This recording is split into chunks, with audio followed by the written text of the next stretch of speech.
As you may or may not know, my wife and I just got back from Vegas. It was a great trip. We ate, we drank, we had a blast. But then we got home and looked at the credit card, and I gotta say, it doesn't matter how much fun you're having, $25 for a drink is a ripoff. Frickin' Vegas. I hate getting ripped off, and so do the lads over at Harry's. They spent years watching the razor blade companies rip people off and said, no more.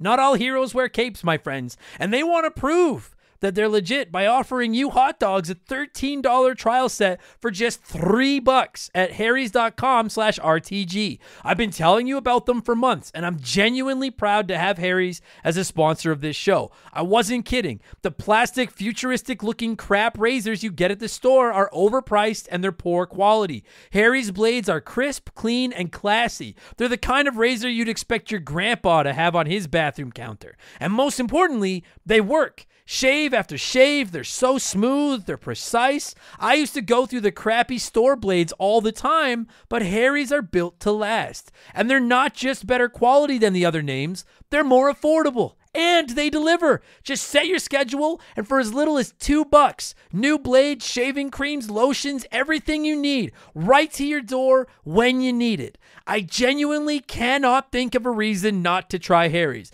And I'm not just saying this because they're sponsors. They're the best shaving supplies I've ever used. Try them out, and if you're not happy, your shave's on them. And unlike the other subscriptions, they're really easy to cancel if you want to too, which is a nice bonus, but believe me, you're not going to want to cancel. Getting ripped off isn't funny. Switch to Harry's. Get started with a $13 trial set for just $3 at harrys.com/RTG. That's harrys.com/RTG for a $3 trial set.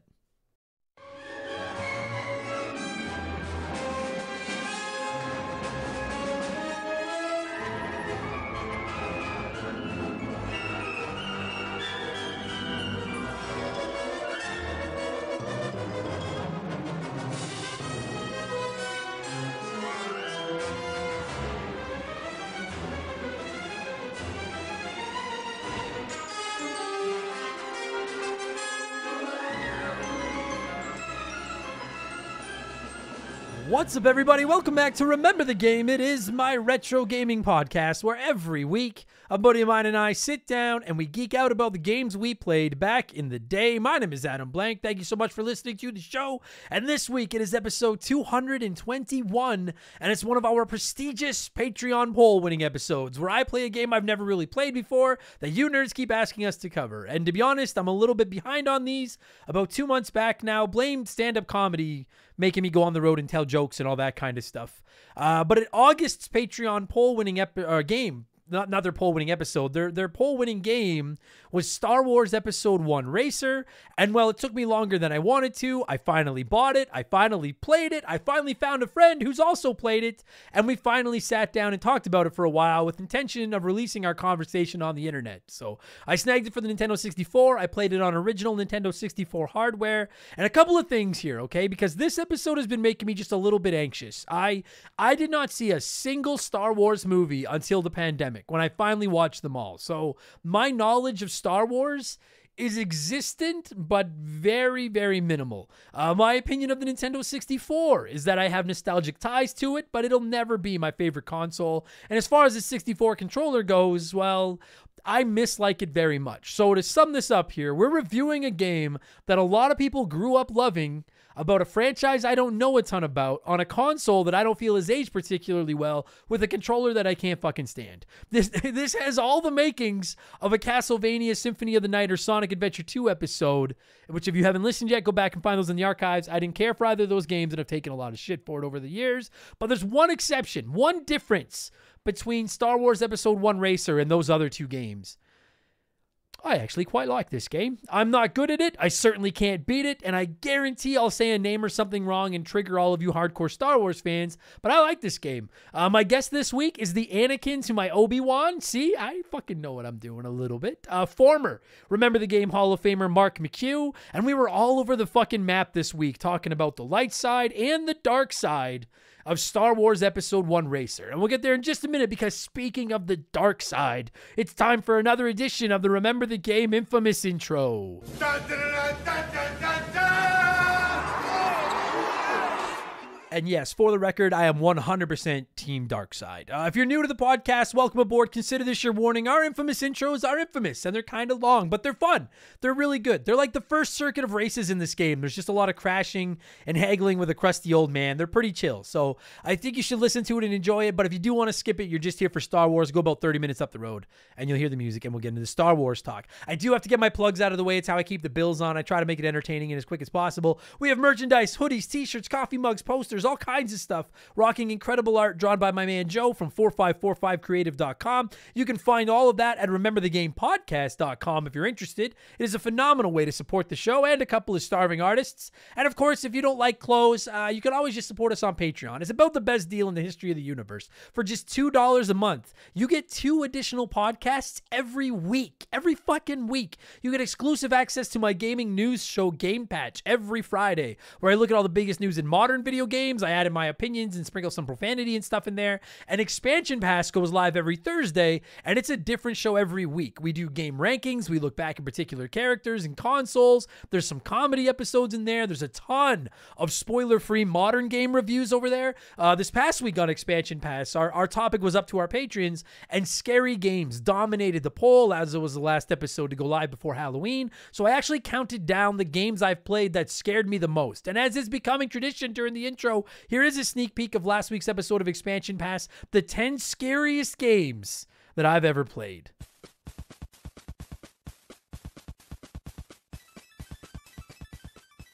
I think number 10 is going to surprise some of you because it's a game that many of you have been asking us to cover on the podcast for quite a long time. I've even put it on Patreon polls, and normally I don't put games that I've played on the Patreon poll, but the reason I did it with this one is because every time I've tried to play it, I've kind of gotten uncomfortable, and it really does fucking creep me out, and I've kind of quit out of a bit of fear. Now, I haven't played it since I was like, a young kid. But it's probably, not probably, it is by far the oldest game on the list. The 10th scariest game that I have ever played.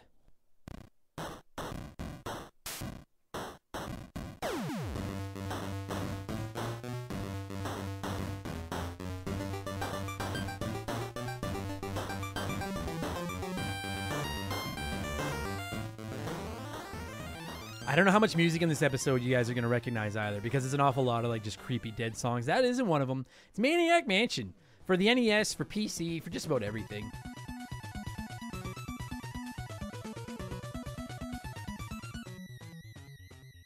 So that episode's now available in our archives, and this week for Expansion Pass 135, I want to talk retro game collections. And I don't mean collecting physical cartridges, but I want to talk about all these modern re-releases of retro games that are coming out in these compilation packages. Contra, Castlevania, Mega Man, Ninja Turtles, Genesis. I'm just talking about some of my favorites here. I'm talking about some of the ones I want to get my hands on. I'm going to talk about why I think these collections are a great thing, why they're awesome, and why they're becoming more and more common, and why I hope they continue to go on. And we're just basically going to discuss as a whole these retro game compilations that have kind of taken over. I don't think taken over retro gaming, but they've become a really big part of gaming over the last decade or so. So that'll be our focus again tomorrow. So $2 gets you that episode, 2 additional shows every week, and instant access to over 250 archived bonus podcasts. Plus, access, and they're all ad-free and everything as well. Plus, access to the Remember the Game Discord, the chance to vote in our Patreon poll every month, the ability to submit comments to be read on all of our podcasts. You can DM with me whenever you want, and you get a shout-out and get to hear me mispronounce your name like I'm about to do to most of these people. A huge thank you to our newest patrons. There's some fucking doozies in this list. Naef E.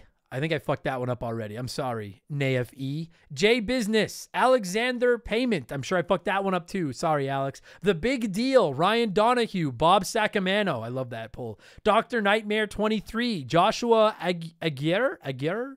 Jet Fuel, Mike Dobson, Beesmo, Joe Evans, Angel Yanez, He Read Card Good, Planet, Poncho, I like that, Ponchozi, Edward Delaporte, Carlos, Corey Evans, Tone Bone Swiss, Craig Trainer, Victor from Regina, Toki Vibes, Skin and Blisters, Cabes, Justin Brown, Kevin Monroe, Chris Cuddy, and Captain Alcatraz. I'm sure I ruined a whole bunch of your names. Where it is a badge of honor. Thank you so much for the support. Welcome to Remember the Game Industries. You can find all of that at patreon.com/rememberthegame. And to wrap up the sales pitch, 2 notes. We have annual memberships now. Sign up for a year, you get your 12th month free, because we have more than the $2 tier. At the $5 tier, you get 3 additional shows every week, and then there's a $10 tier we get. Anyway, no matter what tier you're at, you get the 12th month free if you sign up for an annual membership, and 5% of my Patreon income every month is being added to a pool that I'll be donating to the Stollery Children's Hospital in just 2 weeks as part of my 24-hour charity stream. We're over $2,500 raised now. So you get a bunch of podcasts, I keep the lights on,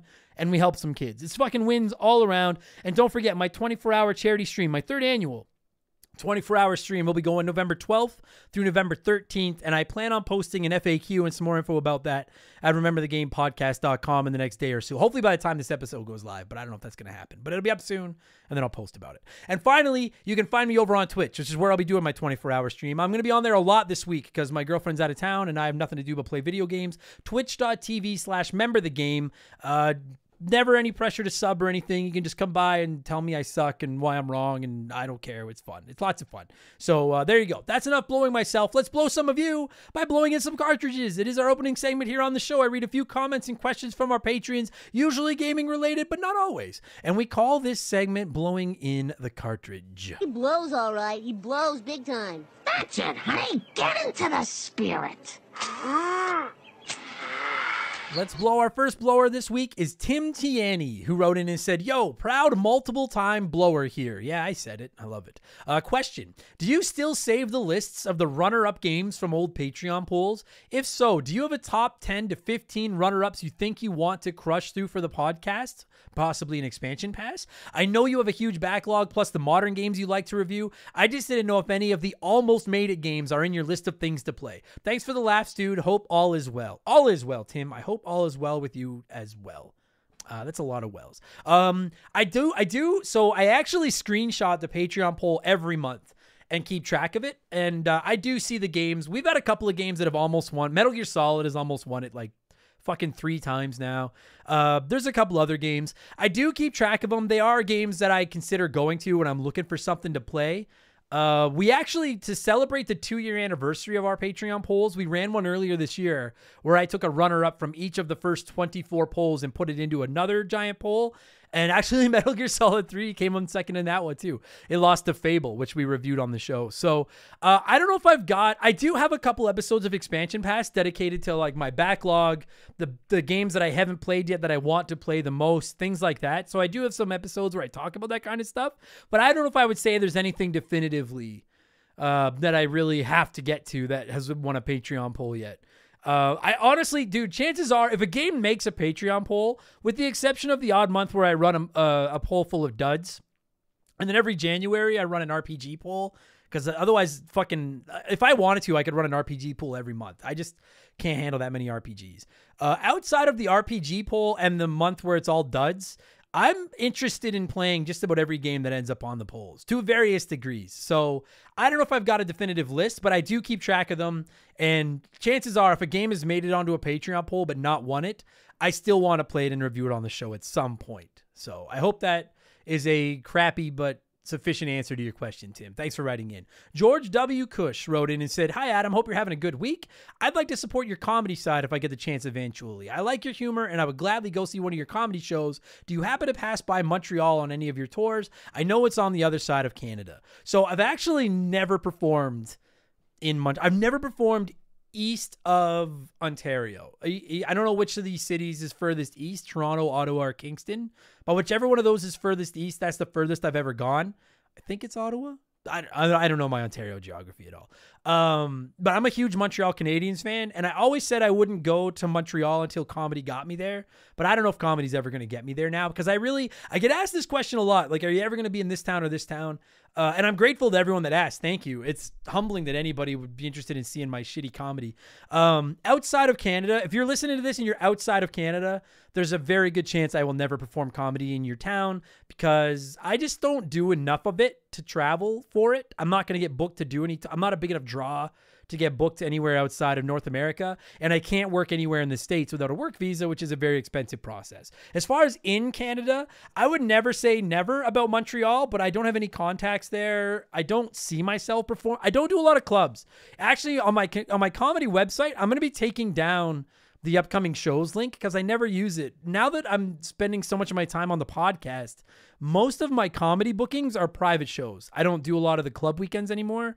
I take one-off nights for like private organizations that hire me for like a banquet or fundraisers or stuff like that. So I would never say never, George, but I don't have anything scheduled as of right now. But thank you for asking. I appreciate that very, very much.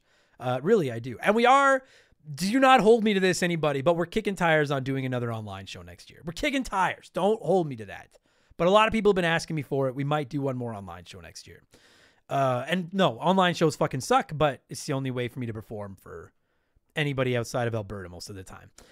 Thank you for writing in, George. West Jen wrote in and said, "Hey, Adam, I've always been a huge Dreamcast fanboy. Definitely my all-time favorite console. Are there any Dreamcast games you have on your backlog? There are a good deal of duds, but also some of the best games I've ever played. I honestly don't know if I've ever even met anyone who appreciates the console after the taste of the Saturn left in their mouths. Fucking Saturnians. What are some, if any, Dreamcast games you've always wanted to play?" So I'm all over a map here. I did not own a Dreamcast during its heyday. I did own a Dreamcast about a decade ago when I was into collecting. I didn't have a ton of games for it. So my experience with the Dreamcast is very minimal. That said, I'm definitely interested in playing some more. I am a huge fan of the Dreamcast. I think it is one of the most underrated and missed opportunities in the history of gaming, quite frankly. I've always said my big three underrated consoles are the Dreamcast, the PlayStation Vita, and the GameCube. And the GameCube, I know some would argue isn't underrated, but I think it is compared to how good it was. I think more people have rose-colored glasses and fonder memories of the 64 and the Wii, and they both outsold the GameCube. And I think the GameCube is infinitely a superior console to either Nintendo 64 or the Wii. But getting back to Sega, yeah, I'm definitely interested in the Dreamcast. I think it's awesome. Crazy Taxi, Space Channel 5, Virtua Tennis is one I really want to play just because I like tennis games. I've always wanted to see what the story is with Seaman. I remember the ads for that stupid game with that weird fish with the guy's angry face on it. So I've always wanted to play that. Skies of Arcadia comes up a lot. I know people really want me to play it. I hear all of you. Look up the price of that game. I'm not paying $200 to fucking play a Dreamcast game. I'm not. But maybe someday I'll get there. It's not on my list, though. I would say, yeah, Crazy Taxi, Space Channel 5, Seaman, and Virtua Tennis are probably the Dreamcast games that I want to play the most, that I haven't played, that I hope to play someday for the podcast. Also, my favorite Dreamcast game is either Sonic Adventure 1 or Jet Set Radio. Jet Set Radio fucking slaps. I love that goddamn game.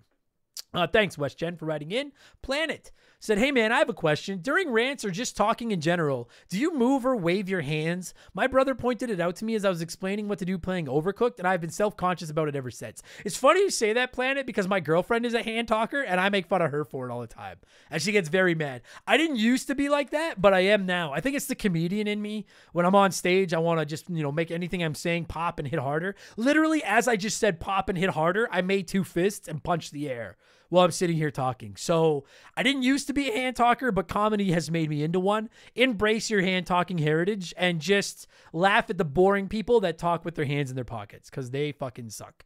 So you're fine, Planet. Thanks for writing in. Donnie the Dude Walter wrote in and said, "Andy, what's the likelihood of a Steam section being added after the Nintendo section on Game Patch?" So if you don't know, Game Patch is one of my Patreon podcasts where I talk about modern gaming news. And it's broken into 4 sections. I do general gaming news and multi-platform stuff. And then I go to PlayStation news, Xbox news, and Nintendo news before I wrap up.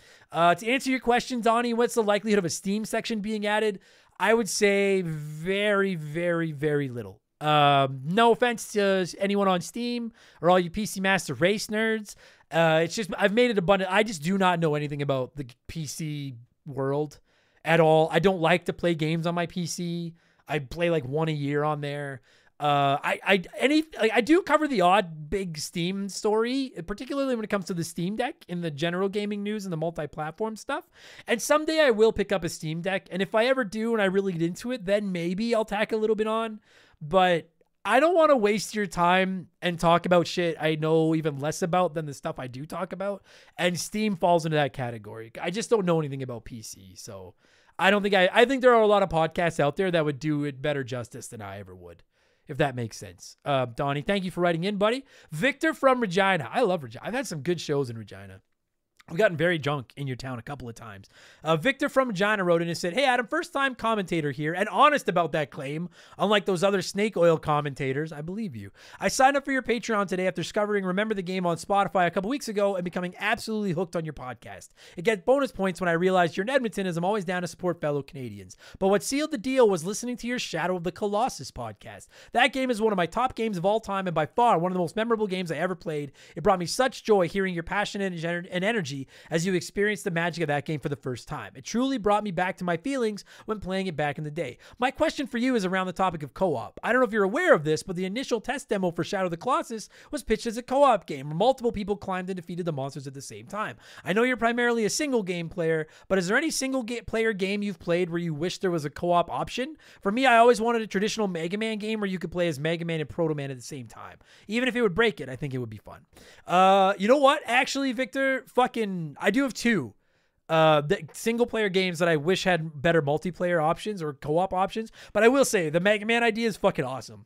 I'd be all, dude, Mega Man 9, where you could play it as like Mega Man and Proto Man at the same time. Maybe split the screen and you could go to different worlds and then, oh, fuck me. That turns me on. I'd be all over that. The two games, Maximum Carnage, Spider-Man and Venom Maximum Carnage was always one that stood out to me. I thought it was rad that you could switch between Spider-Man and Venom, but it always pissed me off that the whole concept of that game was that Spider-Man and Venom individually can't defeat Carnage, so they had to work together. It just had all the makings of a perfect two-player co-op beat-em-up and then wasn't multiplayer. So that's my number one. And then you know what my other one is? Modern Mario Brothers games. Like Mario Galaxy 2, Mario Odyssey. And before you come at me and say technically they are multiplayer, even like Mario 64 and Mario Sunshine.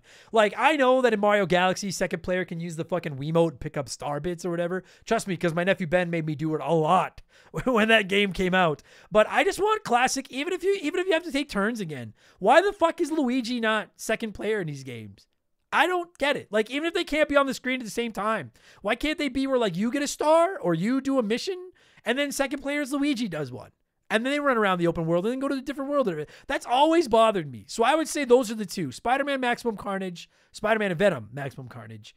And just about every Mario game, 3D Mario game, period. I was going to say since Mario 64, but that was the first one. Just all of them. Fucking pisses me off. The Mega Man idea is good too. Thank you for writing in, Victor, and thank you for the support. And finally, before we move on from the segment, you know that it's ladder time. It's ladder time. Boy Who Trades wrote in and said, "Adam, should I shell out the money to Nintendo to get the Nintendo 64 online? The only reason I want to is because I want to play Donkey Kong 64 and Banjo-Kazooie and Banjo-Tooie if they release it on the service. I have these three games for my Nintendo 64, but I don't have time to sit down and play them, but I do have time to play them on the go with my Switch." So by some fluke you don't know, Nintendo's basic online service is like $20 a year, and you get online and you also get access to a bunch of Nintendo, like NES and SNES games. And then if you go to Expansion Pass Online or whatever it's called, you also get Nintendo 64, Sega Genesis games, Mario Kart 8 DLC, Animal Crossing DLC, a couple of other, like whatever, that kind of stuff. Should you shell out the money to upgrade to Nintendo 64 Online? If the only reason you want to, Boy Who Trades, is to play Donkey Kong 64, Banjo-Kazooie, and Banjo-Tooie, then as of now, I would say no, because if I'm not mistaken, the only one of those three games that is on there right now is Banjo-Kazooie. I don't think... And do not quote me on this. You might want to check, but I don't believe they announced a bunch of Nintendo 64 games that are coming. They might have said Banjo-Tooie is coming at some point. I don't remember them saying anything about Donkey Kong 64. Maybe there's a mess because Rare made it or something. I have no idea. I would be surprised if it ends up on there eventually. But so right now, if those are the three games you're interested in, I would say no. If you're just interested in playing, and this goes to anybody listening, if you're interested in getting your hands on some classic Nintendo 64 games, on one hand, I do think it's a pretty good deal. On the other hand, keep in mind that a lot of 64 games are designed to be played with a 64 controller, and Nintendo does sell a 64 controller for the Switch, but it's expensive and it's very hard to get your hands on because they're never in stock. I have one. It is fucking dope. I was playing Wave Race with it to get ready for our Wave Race episode. It handles fucking great, but I also played like Ocarina of Time on my Switch with just... like the handheld, like playing it in handheld mode, the Joy-Cons, and it was a fucking pain in my ass. So, I mean, I don't know. I guess the answer is how I would say, like, look at the lineup and then make your decision. I think you can get past the controls, but I would definitely recommend looking at the lineup to justify, see if there's 3 or 4 games you're interested in there before you plunk down the money. Because they come with online, they come with save states. Playing Mario Kart 64 online is rad. Mario Tennis online is pretty dope too. And those are ones you can play with the Joy-Cons and things. But if you're asking about Donkey Kong 64, Banjo-Kazooie, and Banjo-Tooie, I'm going to check my Switch right now. I know this makes for horrible podcasting, but I'm just firing up my Switch right now. I'm going to bring up the Nintendo 64 online so that everyone doesn't yell at me if it turns out Banjo-Tooie or Donkey Kong 64 is in there, but I don't believe it is. So I'm just going to talk to Phil Dead Air for 3 seconds while it loads up. One moment, please. Okay. Oh, there's something new to play. We got a new game. All right, whenever you're ready there. Okay, so okay, so you've got Pilotwings 64, Wave Race 64, Pokemon Puzzle League, Pokemon Snap, Kirby 64, Mario Golf, F-Zero X, Legend of Zelda Majora's Mask, Banjo-Kazooie, Paper Mario, Dr. Mario 64, Legend of Zelda Ocarina of Time, Mario Kart 64, Mario Tennis, Winback, Super Mario 64, Star Fox 64, and Yoshi's Story. So if that collection sounds worth it, it's a good price. For all those games, it's a good price. You're paying an extra $30. Just the controls are a little spotty, and the games you're looking for, 2 of them aren't on there. So, no. I guess that took way longer to answer than it should have, but my answer to you, if you only want it for those games, I would say no. It is not worth upgrading for. Maybe someday. All right, there you go. Thank you very much, Boy Who Trades. Thank you to everybody that wrote in this week. As always, I appreciate it. We got to move on. Let's change things up, and let's get into our Smash Hit segment, the official game show of Remember the Game Industries. Play 1, remake 1, freaking erase 1.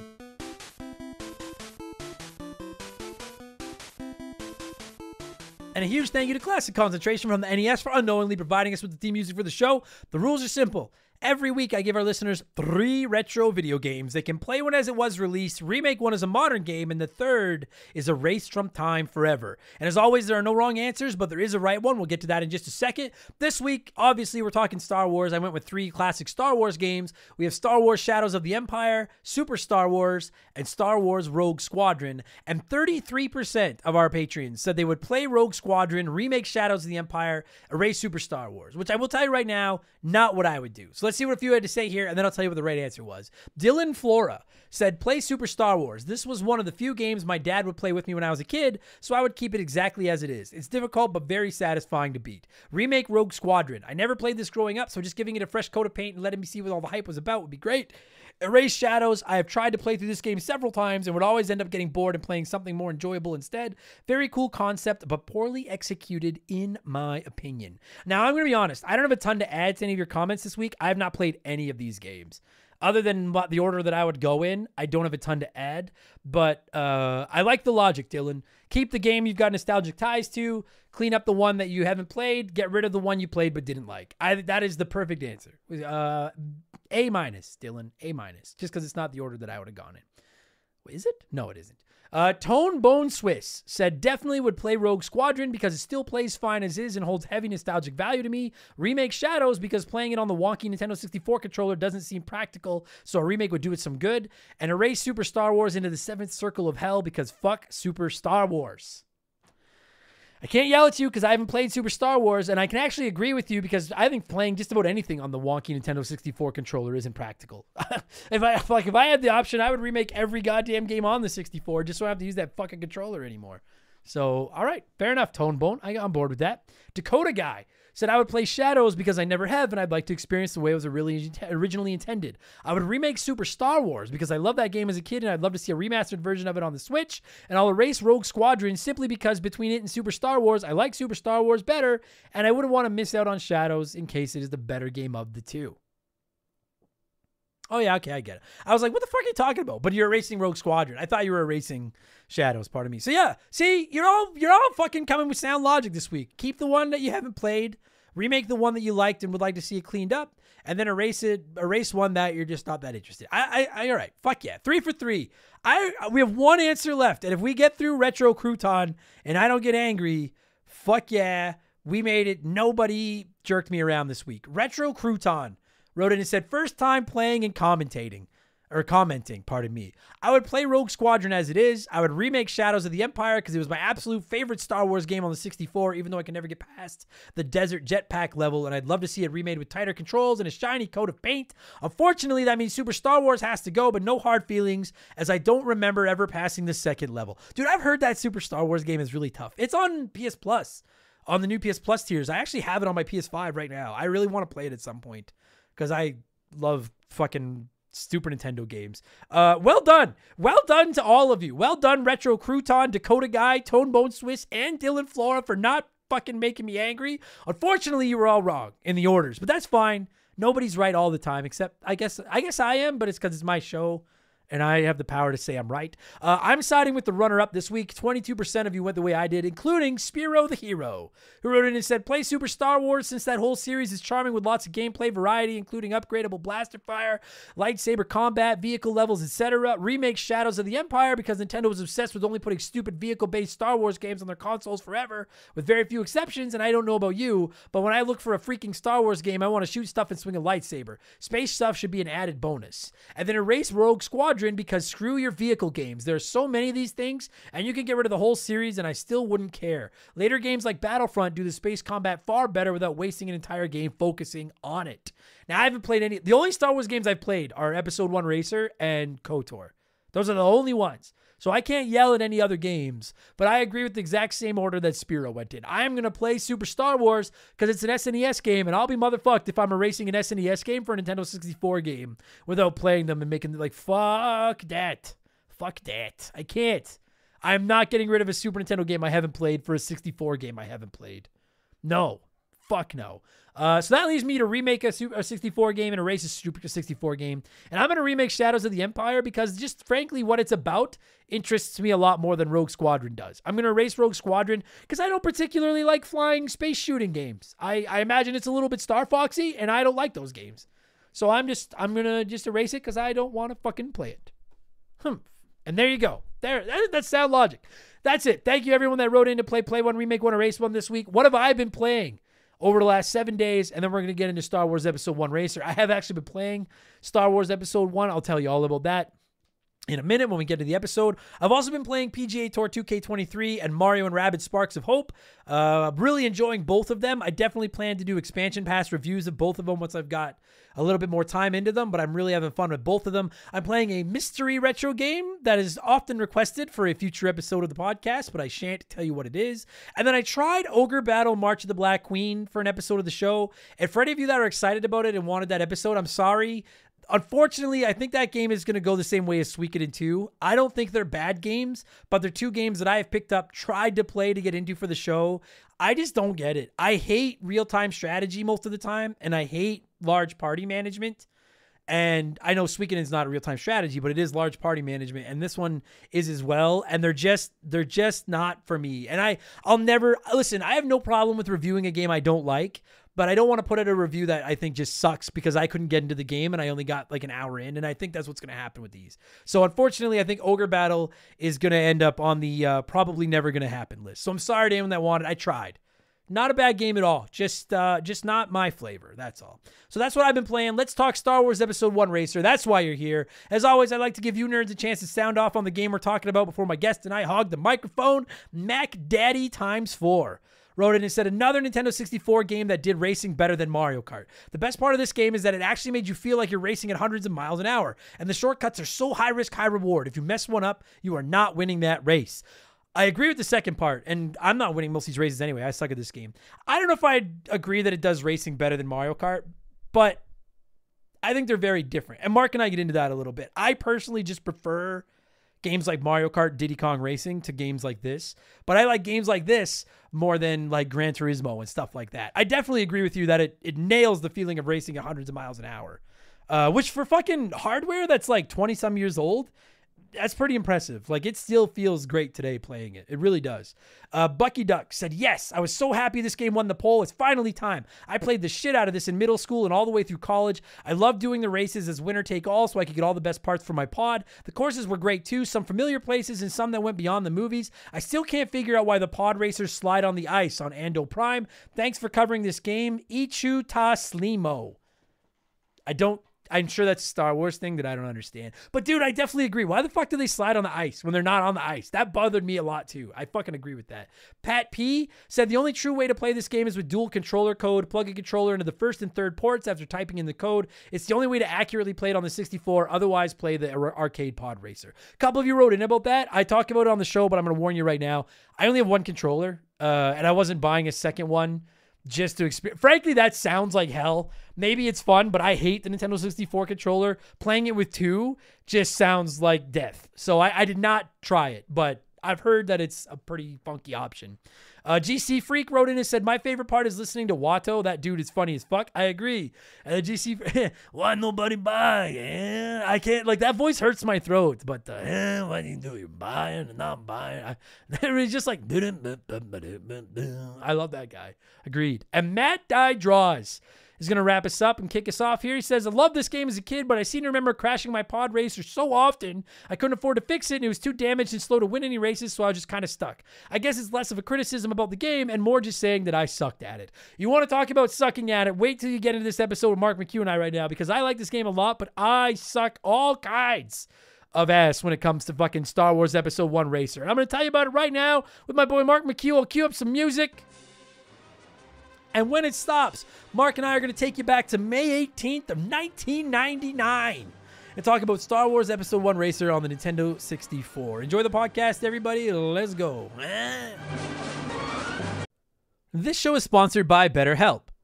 Everyone that listens to this podcast knows about our illustrious CEO, my dog Molly. But the other silent partner behind the scenes is my wife. And let me tell you, my friends, a 17-year relationship with another person that has to talk to and live with you is a lot harder to maintain than one with a dog. We've had our ups and downs, and as you all know, a relationship isn't all sunshine and rainbows. They can be a lot of work.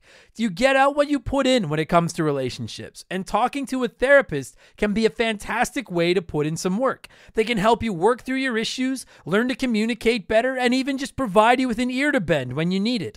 I've talked to my therapist about my relationships, especially when it came to my stand-up comedy career and how much I was away from home, and they helped me work on ways to keep my relationship strong even when I was out on the road. It turned out our relationship was actually better when I was out on the road, but that's a story for another day. And I know, right? Therapy. Who has the time these days? BetterHelp hears you, and they're making it easy. Fill out a quick form online, and they'll match you up with a therapist that suits your needs and that'll work around your schedule. You pick the meet times, and you can get your therapy fix from anywhere, over video, phone, or just chat. Become your own soulmate, whether you're looking for one or not. Visit BetterHelp.com/rememberthegame today to get 10% off your first month. That's BetterHelp, HELP.com/rememberthegame.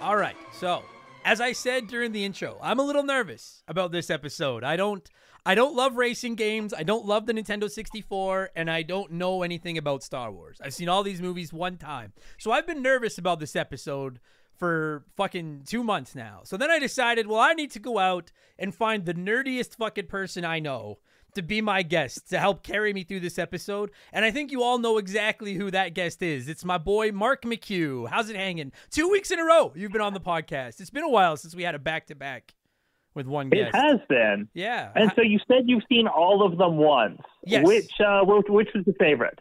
Either episode 4 or episode 5. Those are the top two. I don't know all their names, but those would be my top two for sure. That's fair. Yeah. What about you? I think, I love Star Wars. I'm a fucking Star Wars guy. There's 2 movies that in the series that I don't like. I don't like Attack of the Clones, and I don't like Rise of Skywalker. And now I'm not fucking talking shit about the sequel trilogy. I love the sequel trilogy. until Rise of Skywalker. Sorry, which one is Rise of Skywalker? Which number is that? 9? It's the very last one. Yeah, it's 9. dude, right? Because I thought 8 was awesome, and it set up like this awesome finale, and then they fucked it up. I know Star Wars fans have this weird, like, so many Star Wars fans will fight me to the death on this, but I think Episode 8 is one of the best movies in the series. Me too. I think it's so sad. I love drunk, washed up rock star Luke Skywalker. I love what they did with his character. I loved the way they brought Yoda back. I just think that movie looks fucking fantastic. Yeah. And then in the next one, they're just like, okay, well, what if we made it what if we just made it shit? Yeah. Yeah, agree. So like I hate like so Attack of the Clones is I promise everybody we're going to talk about the game, but so Attack of the Clones is number 2, right? Episode 2. Yeah. Okay, I hate that one as well. I don't love Phantom Menace, but I don't think it's as bad as Episode 2. I think that there's a lot to like about Phantom Menace for me to write it off completely. Sure. But like it's definitely not one of my favorites. No, me neither. But it wasn't as bad as 2. I actually really like Episode 3. I've taken some shit from certain people over that, but I thought Episode 3 was awesome. And then 4, 5 I think 3 is one of the best ones. Yeah. 4, 5 are great. 6 was okay. 6 was okay. And then I thought 7 was kind of just whatever. 8 was rad. And then 9 fucking sucked. And then I really like Rogue One. Or what is it? Rogue One? Is that what it's called? Rogue One, yeah. And I didn't really like Solo. And then I think that's all the ones that I've seen. Well, you know what the biggest problem with 9 is? And I swear to God we will get to this game. Yeah, we are going to get to the game. Is that Carrie Fisher died, and instead of like writing her off in any sort of respectful way, they just used a bunch of archive footage and like wrote scenes around her.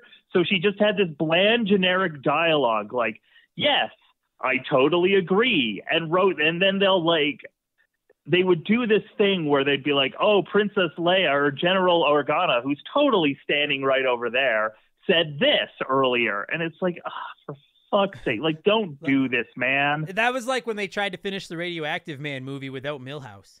That's 100% what it was like. Are you ready to fight your way out, Fallout Boy? Yes. I love that scene. Oh, fuck. Yeah, all right. Well, I feel better already. Thank you for breaking the ice, because I have been dude, this game won our Patreon poll. What month are we in now? October. So it won the Patreon poll in August. And here it is at the beginning of November. I've been nervous about this one because I know a lot of people really like this game. Like this is a pretty popular game. It ran away with the poll. And when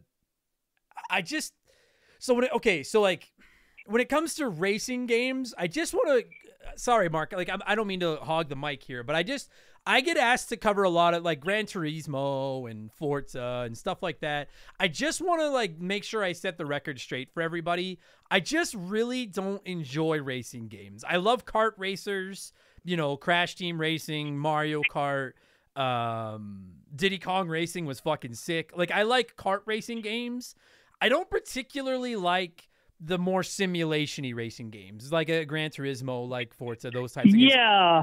Yeah, I'm kind of the same, where it's kind of like even like the Gran Turismos, they're like, those games look fantastic. Absolutely. But like, I'm not throwing banana peels at anybody. What the fuck is this? Yeah. Like, they look better than they play. Agree. Yeah, like, I don't even, like, I can't even say that because I haven't played a lot of them. They just don't interest me. Like, so for anyone that's like, when are you guys going to review? Because I haven't Gran Turismo is one of the games I get asked for a ton.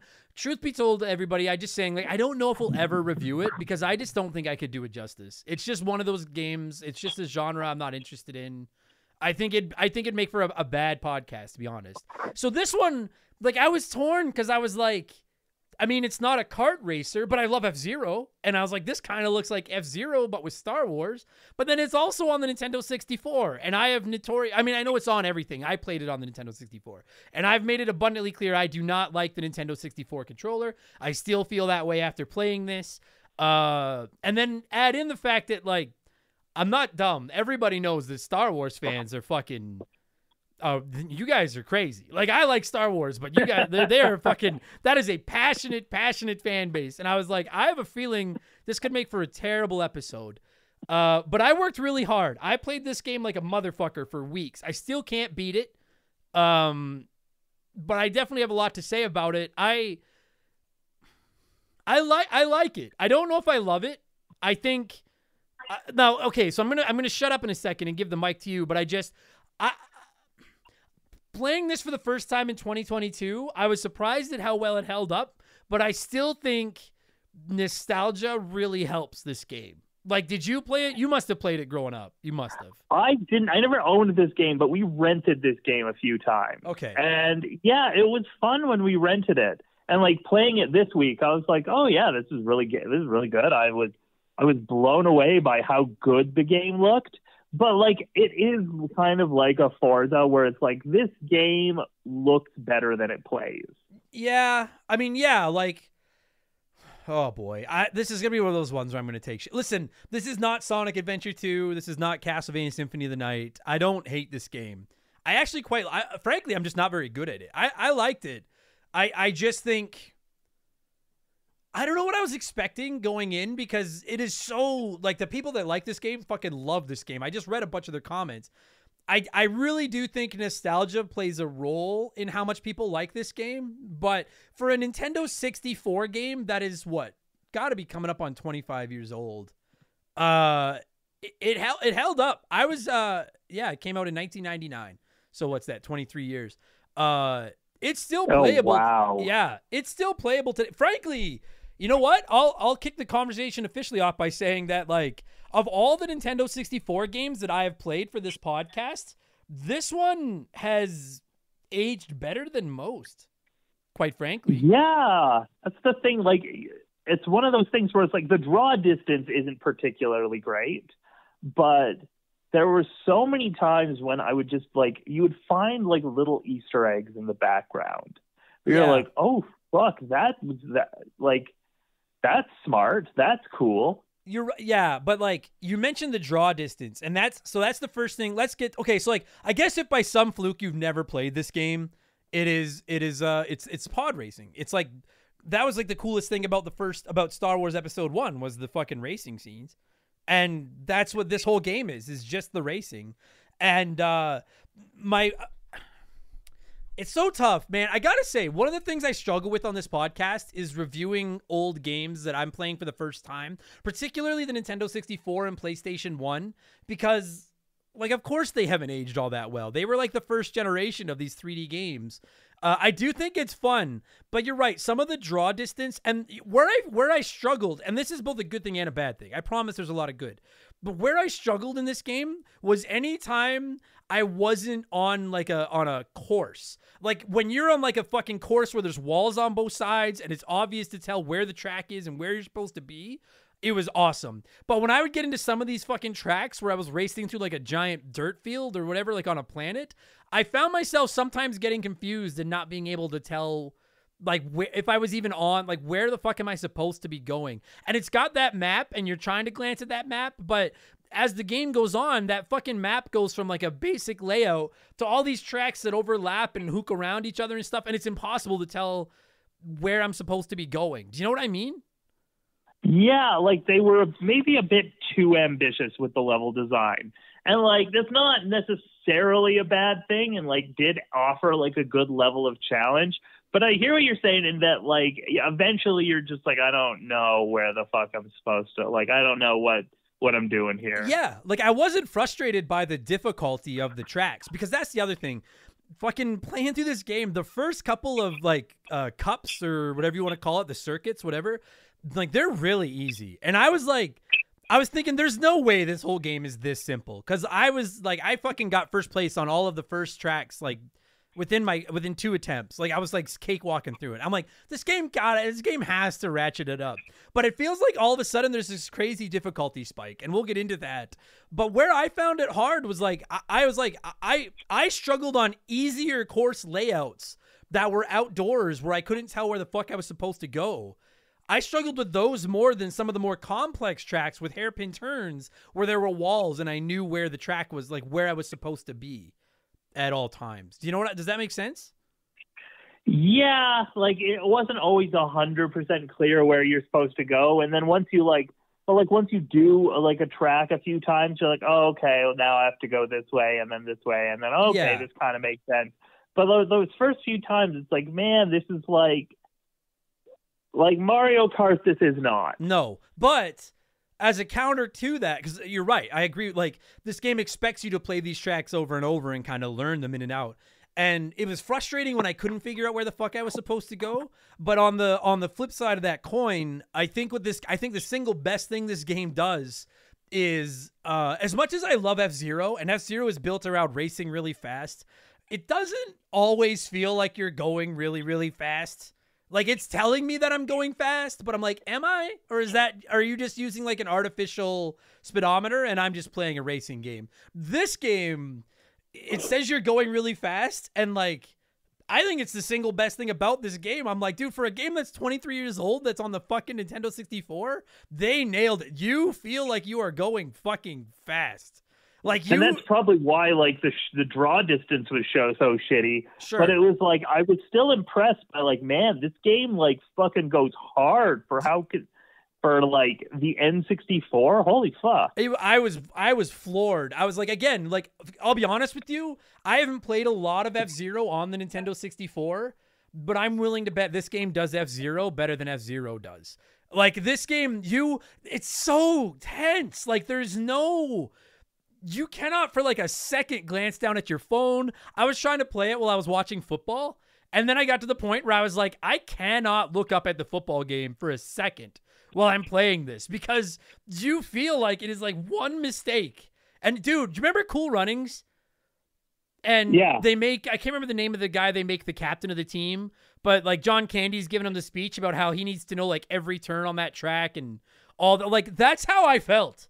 I felt like the leader of a bobsled team from Jamaica playing this game. I was like, I need to know every fucking turn or I'm done. Like my girlfriend right now is like, she's making these gnomes, right? For like, just to have around the house. Okay. These like gnomes out of cloth. And I'm playing the game while she's making them. And she's going like, oh my God, look at this gnome I just made. And I'm just like, okay, I have to press pause and look over at this gnome. And it's like, oh, that's a very cute gnome. And then I look back, I press pause, and I immediately forget where I am. And I'm like, fuck. Yeah, like it was so funny. I told Shaylee at one point, I was just like, I'm sorry. Like, I closed my office door. I was like, this is not a I like this game. This is not a relaxing video game. Then I talked her into playing some with me, and then like, she was just like, oh, I'm going to do so badly. And then she beat me like on about half the tracks. I'm like, oh, fuck. And that's the other thing is like it doesn't take a lot to like just pick up and play this game. Like, you don't need to be particularly skilled, at the very least in the first few tracks. No, but which I think was what made it such a good multiplayer game. Sure. Like, and that's so kind of flipping back and forth between like the good things and the bad things about this game. Normally we like cover one and then go to the other, but I feel like for almost everything you talk about in this game, there's both a good and bad aspect to both. Because I agree with you, the first like 8-9 tracks, I was like, this is really easy, and it's kind of nice. It's kind of like easing me into the water, and I'm learning, and I'm like, maybe I'm just I got to a point where I was like, maybe I'm just really good. Like, maybe I'm just like a prodigy at this fucking game. And then just all of a sudden, it was like, oh, hey, have you learned how to properly use your brakes and do the turns where you pull back on the analog stick while you turn? And I was like, not really. And they were like, well, you're not going to have very much fun now. Like, it was and that's the thing. I didn't learn that at all. Like, I never learned that. No, I think, I guess it's a semi-criticism. I kind of wish they had done a better job ratcheting up the difficulty gradually. Instead of, it just felt like kaboom. And it was like, all right, training wheels are off. Have fun. You know? And fuck me, man. There were a couple of tracks. Before those difficulty games, like those early stages are easy, but they don't really teach you the mechanics that you need to learn to use later on. No, they don't. And then by the later on points, it's just trial and error. And like, I'll be honest with you, dude. Like, I'll be honest with everybody listening. I swear to God, I tried so hard to beat this game. I got to the third circuit, the Galactic Circuit, and I got to Grapevine Gateway, which is a track where you're racing through like a forest, and then at one point you're on water in what looks like a swamp, and it's just fucking hook to the left, hook to the right, hook to the left, hook to the right. And when you're flipping through the forest, it's fucking sick because you're flying. And sometimes you're breaking through like a bush, and then all of a sudden there's just more track there. And it feels so realistic and so fast. But I have been stuck on that track for over a week. I can't even get to like the top 8. Like, I cannot beat that fucking track. And I've just finally conceded that like maybe I'm just not that good. I can't beat it. And I just felt like that was no other track. There were a couple other tracks that I struggled with, but 2 or 3 tries, I learned, I practiced, I got good, and I beat them. This one, I don't know. I can't. I'm not mad at it because I don't expect to be good at these games, but I'm and you stuck. know what? I'll be honest. I didn't even get that far. So. Oh, okay. Well, that makes me feel better. That it's a fucking hard. It gets really hard, really fast. But it's still. It doesn't seem like it should be a skill-based game. Like, I feel like you put Star Wars on the cover. It was the Nintendo 64. And let's be honest, right? Back in the Nintendo 64 era, video games were still primarily aimed toward kids and teenagers. They were, like, I feel like a lot of them are aimed toward adults now, but it wasn't like that back then, and at least not as much as it is now. No, and absolutely not. This is, for a game that I feel was kind of marketed toward children, like, maybe I'm just not good at these games, but I'm like, I couldn't have beaten this as a kid. Like, I would have gotten so mad at this as a kid and just probably broke a controller. Like, it's really tough. It's fucking insane. It's it's fast. Well, and again, we rented this so we never even came close to beating this when we were kids. We just kind of played it until we got bored and then returned it. And then like a few weeks later, we're like, oh, that was fun. Let's do that again. Yeah. While we're on that topic, though, I will say that this is absolutely the best way to make an episode 1 tie-in game. 1,000,000,000%. Listen, I remember again, I have a lot of good things and a lot of bad things to say about episode 1. The pod race is definitely the highlight of the movie. So like seeing there was like a pod race game, I was like, fuck yes, you get to like in the very first race, it is the track from the movie, and you're like, fuck, I get to race on that track and I get to play as Anakin Skywalker. Yeah, that sounds like a blast. I'm totally in. The one thing I will say, other thing I will say though, and again, we're going back and forth between like the good and the bad here, is that I was a little unimpressed by the character selection, at the very least at first. Okay, so sorry, because I wanted to get there. I just quickly wanted to touch on your point, though, about it being the best way to make an episode 1 game. I think my single favorite thing about this game and the nicest thing I can say about it, and this is like the highest praise I could give it, is that it would have been so easy to just crap out a shitty racing game, put this on the cover, and be done. And while I didn't love this game and I wasn't very good at it, I think they did an absolutely phenomenal job at capturing what I think it would feel like to be in one of the, to be pod racing. Like, I just want to say, I don't have a ton of experience with Star Wars games, but I agree with you that they didn't go the half-ass route and just have a cheap cash in, but I think they really tried to capture the essence of what those races were like. And I agree with you. I think they did a great job of that. I just wanted to say that. My favorite thing about this game and why it's going to get a good review from me is that they didn't take the cheap way out when I think they probably could have.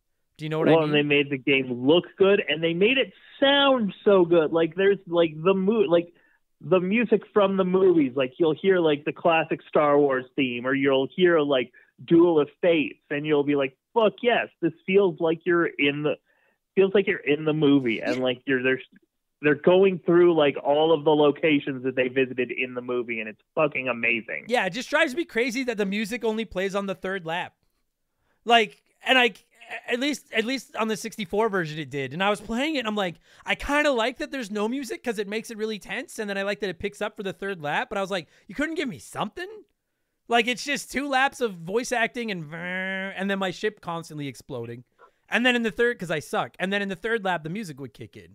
And you know what? I didn't even notice that. Yeah, I thought that was a little bit peculiar. But I agree with you. I just, to the highest degree, I respect that they didn't fucking just puke out, especially because keep in mind, right? This is after the NES, SNES, Genesis era where there were so many shit licensed games. Anytime I talk about a licensed game that's good, I'm going to give it credit because they didn't take the easy way out and make it cheap, cash in. Now, that said, you were talking about the racers, and I'd really like to get into that. Hey, yeah, and, like, I really wanted to play as Sebulba off the top. Like, I was like, yeah, because you can pick, like, Anakin Skywalker or, like, 4 or 5 characters you've never heard of. Now, like, don't get me wrong, I'm a Star Wars fan, but I don't know. Like, I'm not that level of Star Wars fan that will watch the movies and, like, will tell you the name and background of every background character. Yeah. Just, like, point out, like, oh, do you see that? That's Ungo Bungo, and his thing is that he, you know, trades food for intergalactic space radios or something. Like, I have friends that will be, like, can watch Star Wars and will tell you everything about every person on screen. So, like, if you're that level of fan and you see, like, the character selection, you might go, like, oh, fuck, I can play as this guy. But, like, I'm like, okay, I want to play, like, I played the whole thing as Anakin Skywalker because it was like that. I wanted to play as Sebulba. You couldn't pick Sebulba off the top. Or Darth Maul. They don't let you play as Darth Maul. They don't let you play as Qui-Gon, Yoda, any of those characters. And I'm kind of like, I would have liked to see more of that. Yeah, it's okay. That makes me feel so much better because, again, I've watched every Star Wars movie one time. So my Star Wars knowledge is minimal at best. But I was flipping through the characters because, like, I played the first circuit as Anakin, and then I was like, I don't want to review this game and be like, I only ever played as Anakin. I was like, I got to try out one of these other characters. So then I ended up picking, I got it right here, Mars Guo. And that was who I used for the rest of the game because I really liked the way Mars played. But I flipped through and I was like, admittedly, my knowledge is minimal, but I don't know who most of these characters are. So that makes me feel better that someone that knows more about Star Wars than me also didn't know who more of these. It's great that there's so many characters. But yeah, I was like, who the fuck are all these people?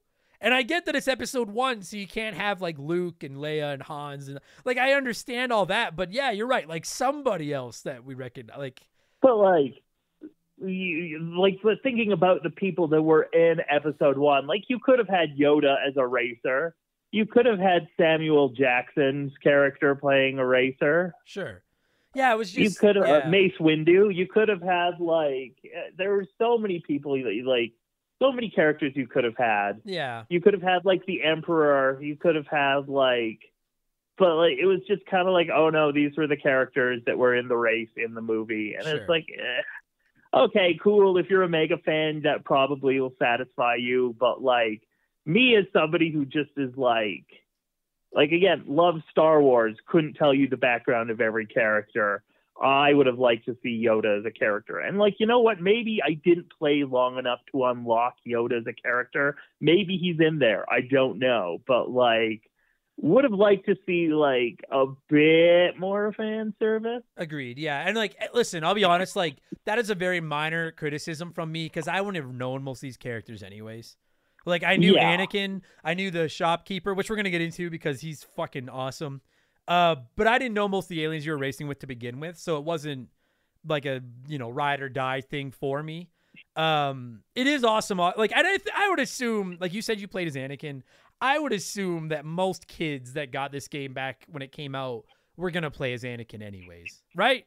Like, it's Anakin. Like, of course that's who you're going to play as. And frankly, excuse me, at the end of the day, it's not like Mario Kart where you're looking at your character, you can see the way they react to stuff. Like, once the fucking outside of the menus where you're like tweaking your ship and stuff like that, there's really, you're not looking at your fucking character anyways. Like, they're just in these fucking futuristic ships going so fast that the last thing you're doing is paying attention to who's sitting in the fucking pod racer flying it. You know, like because you can't take your eyes off the fucking track for 1 second to look at them anyways. Because that's it's so true. But like, fast. whenever you died, your character would scream, and that's the one thing. Every time I crashed my ship as Anakin and killed him, I couldn't help but think, like, I just created a parallel universe where things worked out a lot better. Yeah, no shit. Fuck, that's so true. Except, well, I disagree because Darth is my favorite character, so I have to disagree. You're right. Like, for the sake of humanity, yes, you did us all a favor by crashing this young child into a fucking rocket 600 kilometers an hour. Like, yeah, but like he's the next Hitler. Yeah, so, like... yeah, you're right. He is a terrible, terrible person. Okay, so quickly, first of all, like, I don't know his name. Again, my lack of Star Wars knowledge is huge. Anytime I would go into the shops, either to buy brand new stuff or to go to the junkyard, and we can get more into how that all works because I like that. But listening to that, like, nobody's buying anything, or whatever the fuck it is, it just made me laugh every fucking time he spoke. Just like the little humming he would do in between races. Yeah. Oh, fuck. It was so good. Like, frankly, pretty good sounding voice acting on a goddamn Nintendo 64 game. Like, I was impressed with how good I love that fucking shopkeeper. I also, just as a whole, I really like the whole equipment purchasing, upgrading system in this game. Like, you could buy the little robots that'll fix your ship, which I really like. Me too. Yeah. So that was the first thing I did, was maxed out the little robots. Because I read that that's a really good plan, because then you can, because like I was like kind of confused even after reading the instruction manual, and then when I read that those little robots fix your equipment after each race, and then I read that like it's a great idea to stock up on those little robots, because then you can go to the junkyard, buy crap equipment, and they'll make it good. Which is what I was doing. I love that idea, and I actually like, I think frankly the junkyard concept, I think it's kind of brilliant. Like, that you can go in there. Like, it's another one of those things they did not have to do. Yeah. Like, you could have just bought brand new equipment from him and had it done. And if I remember correctly, because I've only seen the movie once, like, Anakin goes to the junkyard to buy shit, doesn't he? Like, he salvages stuff, doesn't he? Yeah. Yeah. So that's great. Yeah, because he's building C-3PO, who also could have been a racer in this game. Yes. Agreed. I like the junkyard concept, and I like that you never knew what you would get. Like, if you've never played it, there's like a basic store between races where you can spend your credits on new equipment for your ship to upgrade its various stats and stuff. But then there's also a junkyard you can go into where you can buy equipment to upgrade your ship at a discount, but it's at various levels of damaged already. And then your little robot workers can fix it and make it good. That was always the first place I went. As soon as a race ended, I went to the junkyard to see if I could get lucky and grab something really good. I love that mechanic. I thought it was really brilliant, frankly. I thought it was just perfectly implemented. Perfectly implemented. And like, they could have just made this a straight race. Like, you don't see that shit in Mario Kart. Agreed. Like, yeah. They did. Yeah. Yeah. They didn't have to put that do shit that, in but it's the fact that they they added that extra level of gameplay to it that was just like, my God, like, you didn't have to like you. It's like, you know, when you go over to someone's house and they've like clearly like done like a fucking massive clean of the house, and you're like, you did not have to do that. I would have been fine. Yes. Yes, I do. I know exactly what you're saying. Fuck.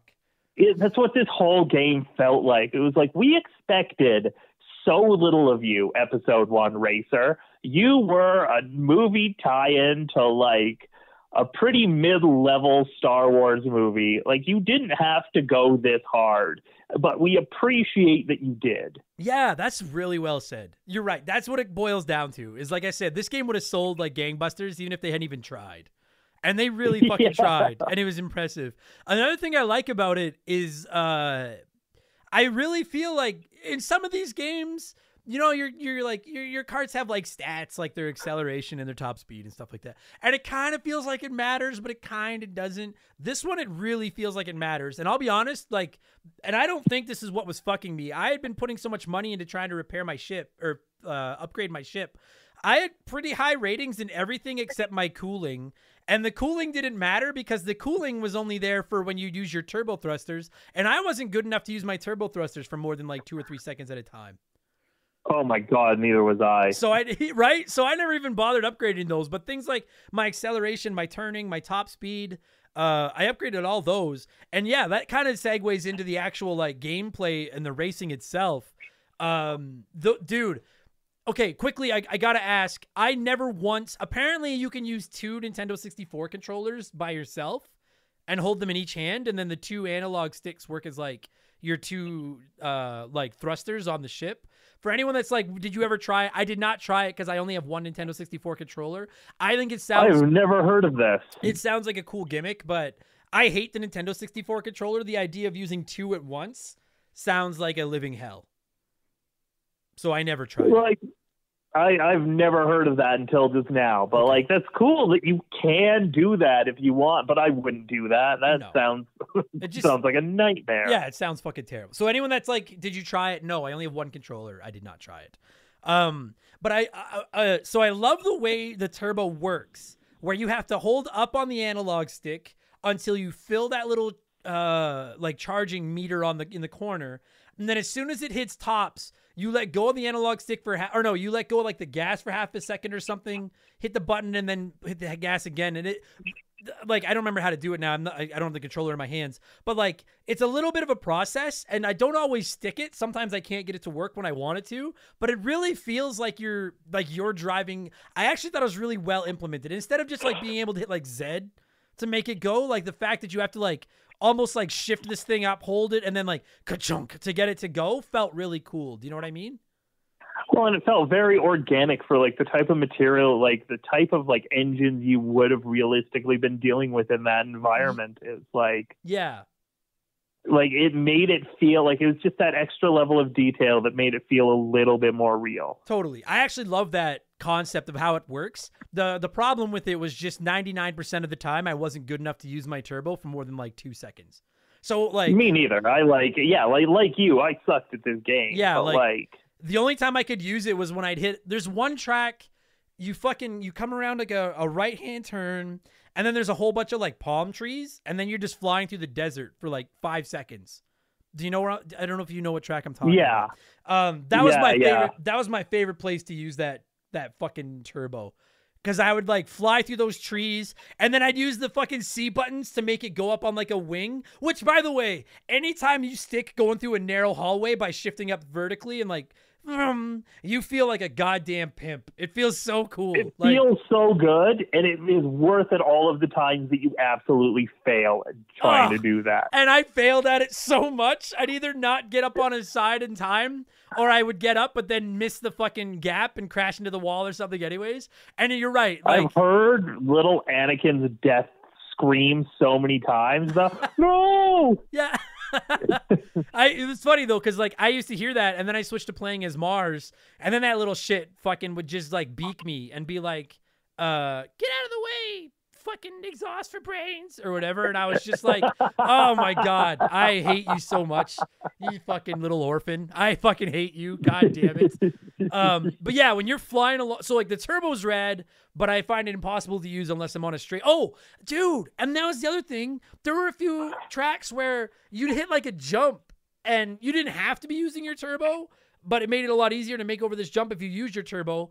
But you have like there's some jumps you can't not make it over unless you use the turbo. And like, it doesn't give you a lot of note, which again, I don't know if it's even a bad thing. It's just an observation. They clearly expect you to play this over and over and learn these tracks, because it's not like a game where they're like, there's warnings coming up like, hey, there's a jump. It's just all of a sudden you're fucking in the air at a gap. And it was like, what the shit? Where'd this come from? You know what I mean? Like, and so you had to know it was and then coming. like most of the time you were headed to your death. Yeah. Most of the time, like you were on a jump, you're like, fuck. Yeah. Okay. And there was no way to activate your turbo like on a dime. Like you needed to plan it out 3 or 4 seconds in advance to do the thing where the little meter charges up and then you shift into it. So I like that concept a lot. It just took a lot of practice. I really like the repair concept while you're driving too. With the little robots, yeah. Yeah, like just the way that you can like hold right trigger or whatever it was, and you slow down, but it repairs your ship. I loved that. I mean, quite frankly, sometimes, like not in the track I got stuck on, but in some of the other tracks, my ship would be so beat up that I was like, I'm just going to sacrifice the 3 seconds and crash. Fucking, and like, you know what I mean? Because you crash and then you just get your ship back at full capacity. And I'm like, this is easy. I would so often find myself like hitting something on the side and like blowing out one of the engines and being like, well, let's see how far I can make it before I crash. Yeah, yeah. But I really love that mechanic that if you've never played it, there's like these two little engine things in the corner, and they're both like of the screen, and they're both like bright green, which says you're fine. And then as you crash into walls and stuff, they slowly degrade to like yellow to orange to red, and then eventually your ship blows up. But at any time you can hold the right trigger and repair them. But while you're repairing, you lose like half your speed or something. Like your ship slows down. And I actually found the two things I found really neat about that was, one, I just think it's a clever mechanic that at any time you can sacrifice some speed to repair your ship. And number two, I actually found sometimes I'd go into like really tight turns where I knew I'd have to slow down anyways.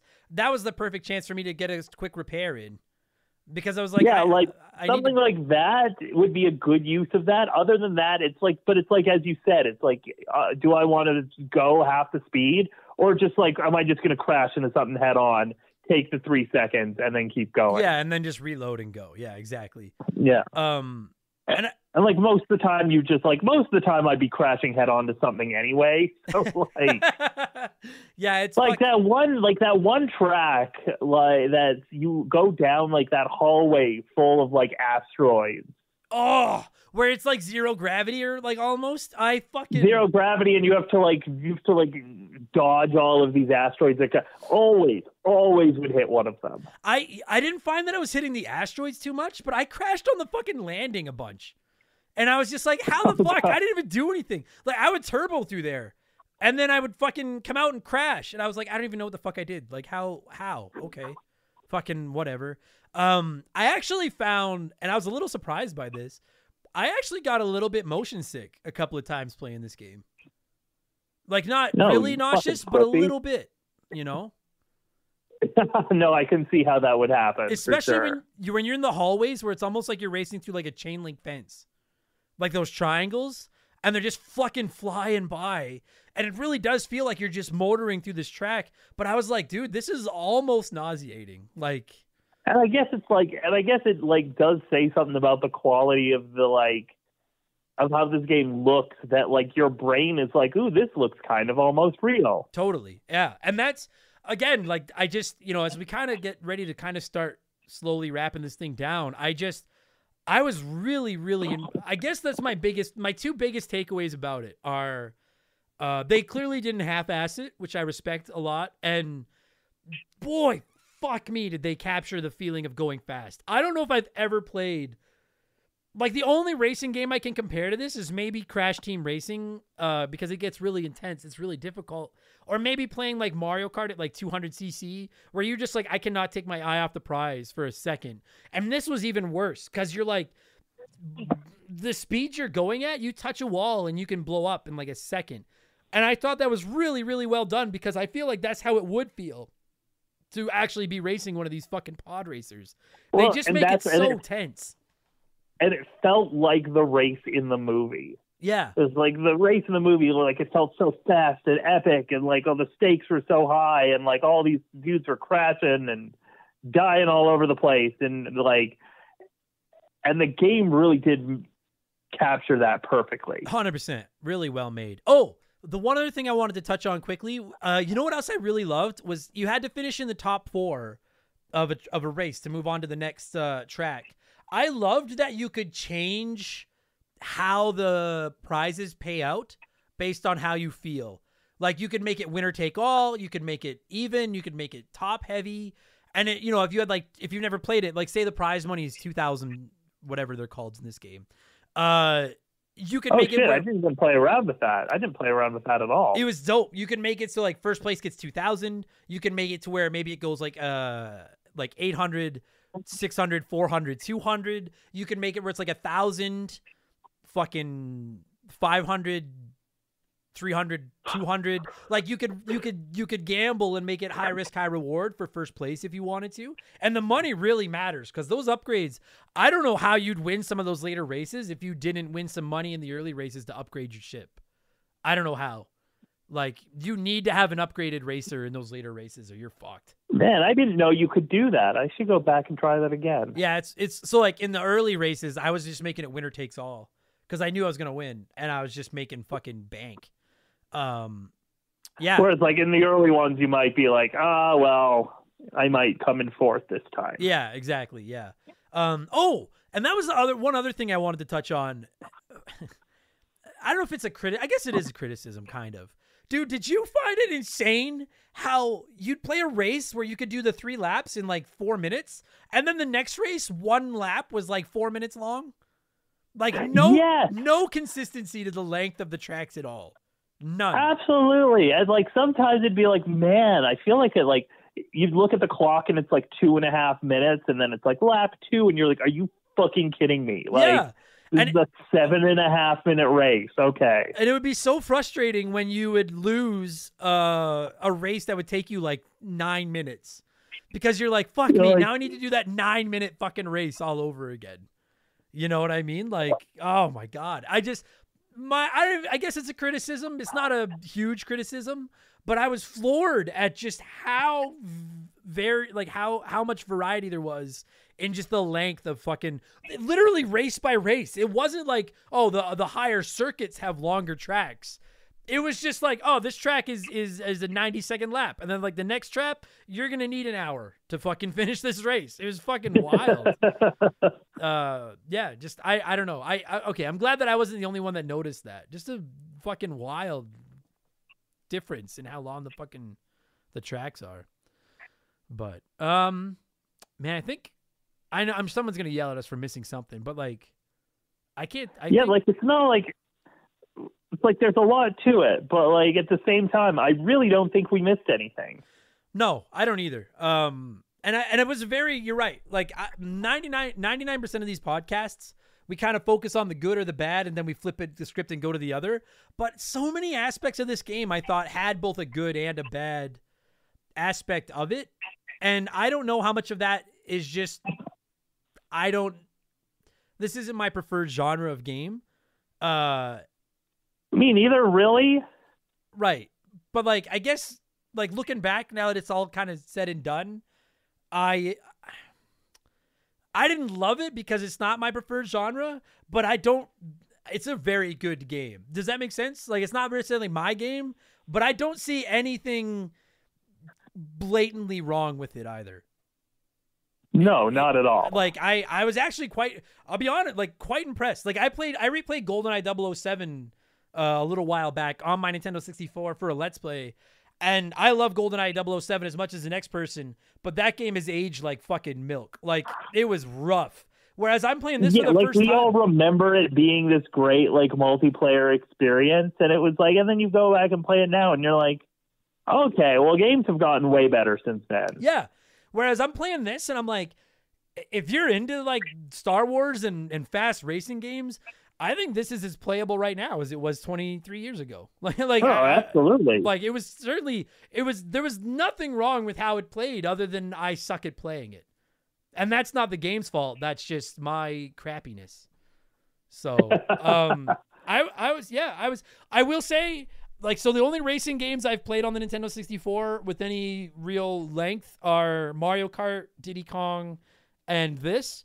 I would put this at third behind Mario Kart and Diddy Kong, but that's just because I prefer the arcadey kart racers to something like this. But this is not bad. Yeah, I'm very much the same. Where it's like, yeah, Diddy Kong Racing, you can spend hours playing just because, like, yeah, you get to throw banana peels, or you get to throw like fucking missiles at people and shit. In Mario Kart, you get to throw like bananas and stuff. Like, I do prefer a bit more of a cartoony experience with my racing games, but like, something like this, yeah, like if they made like another Star Wars racer game like this, I might check it out. Dude, I don't even know if I could play something like this with like PS5 level graphics. I feel like I'd puke all over my house.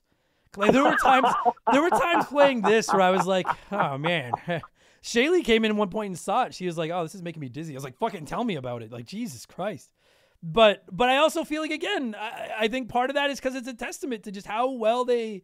I don't, maybe it sounds stupid to say they captured the essence of a fictional racing, like there is no essence. It's fictional. There's no real racing. Yeah, but when you were a kid and you saw that movie, you were just like, yeah, that's so cool. And then you found out there was like a race, like you could be in that race. You were like, fuck yes, I can be in that race. Yeah, and that's the big thing to me is just boy, they fucking nailed it. And I played it without the expansion pack in my 64 too. Like I was just playing like the basic version, and I was so impressed.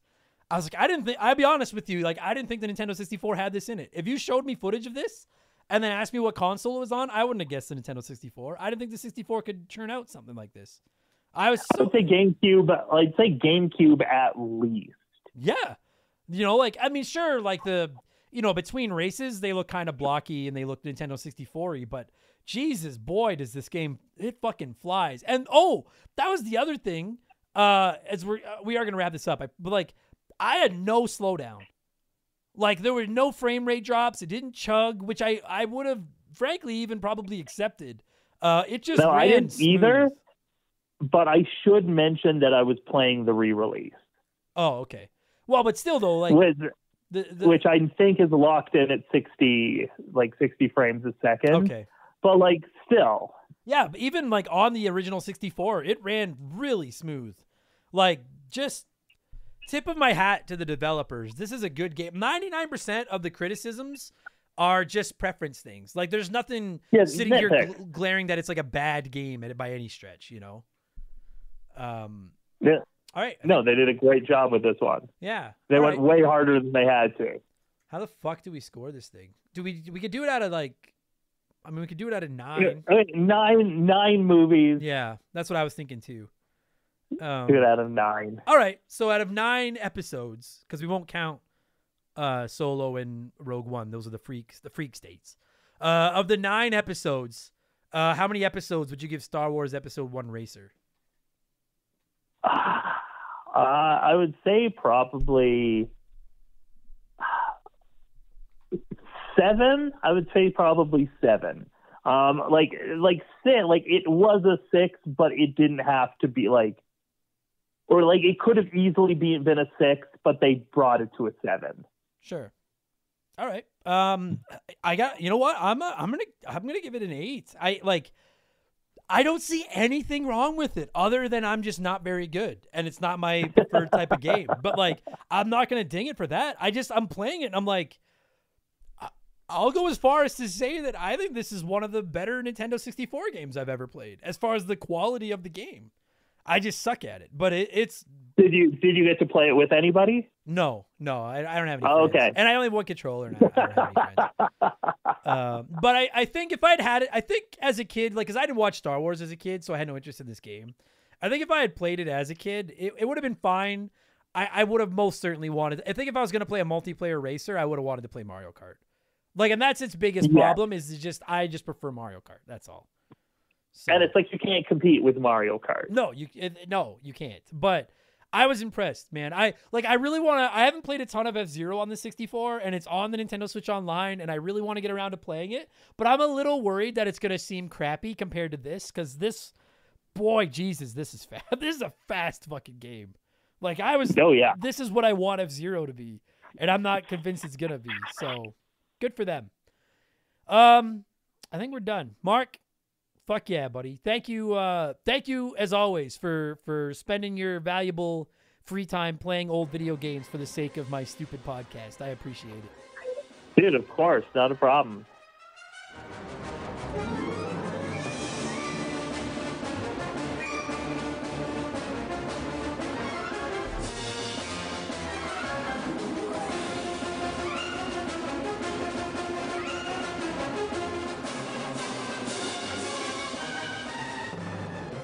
And that's going to do it for this week's episode. Mark, thank you so much, as always, for giving me a call and talking a little bit of Star Wars Episode 1 Racer. And, of course, to every single one of you nerds listening to this right now, whether this was your first Remember the Game, maybe your 221st. I can't believe we're 221. Holy Christ. No matter which episode this is for you, thank you so much for taking a chance. I know there's a lot of retro game podcasts out there, and I'm grateful that you settled on this mediocre one. So thank you very much. If you want more of these, if you're like, dude, I can't get enough of this. I need more of this guy swearing and inability to say words that contain more than 3 syllables.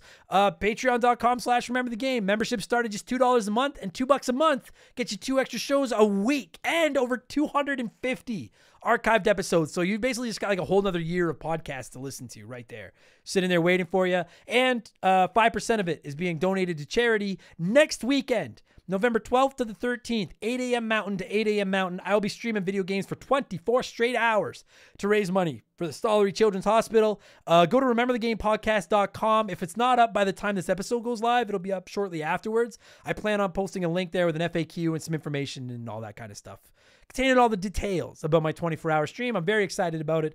I hope you can swing by. If you don't want to spend any money on us, I have no beef with that. I'm a cheap motherfucker. I don't spend money on anything. I'm not going to judge you for that. Maybe just throw us a good review. They're free. We appreciate it. It's just a nice review on whatever podcast service you're on. And if you want to see some Let's Plays and watch me lose my shit and stuff like that, youtube.com/rememberthegame. I forget to plug that, but youtube.com/rememberthegame. I got all kinds of Let's Plays, and there's like Castlevania, Super Mario World, Donkey Kong, GoldenEye, Streets of Rage. There's a whole bunch of old school Let's Plays over there. You can check those out as well. I stream on Twitch whenever I get a chance. I'll be on there a bunch this week, twitch.tv/rememberthegame. And finally, to wrap up all my plugs, we have a P.O. box.